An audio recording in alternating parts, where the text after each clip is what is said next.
Всероссийский подсчет населения стартует 15 октября и продлится до 14 ноября. По Кармаскалинскому району у нас привлечено 97 переписчиков. Сейчас 29 сентября уже работают инструкторские участки. По Кармаскалинскому району у нас 16 контролеров работают. Они сейчас проводят предпереписную проверку.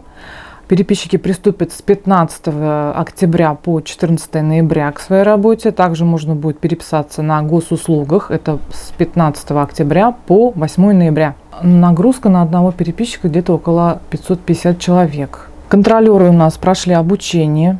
Обучение у нас проходило 2 дня. Первый день это ознакомительное методологическое положение, правовая база. А второй день у нас было тестирование и работа на самих планшетах, уже обучение на планшетах. Это будет первая в истории страны цифровая перепись населения. Вместо бумажных анкет для нее разработаны электронные, которые переписчики будут заполнять на планшетах. Сдаваться будет 33 вопроса, 22 из них это о социально-демографической характеристике. Кроме того, россияне смогут переписаться самостоятельно на портале госуслуг. Причем это сделать получится как на стационарном компьютере, так и в мобильном приложении на телефоне. Принять участие в переписи граждане смогут и на переписных участках, которые откроются по всей стране, в том числе в помещениях многофункциональных центров. Всероссийская перепись поможет выявить число, состав семей и домохозяйств, получит данные о национальном языковом составе, образовательном уровне, миграции, фактической брачной структуре и многом другом. Поможет более точно описать состояние российского общества.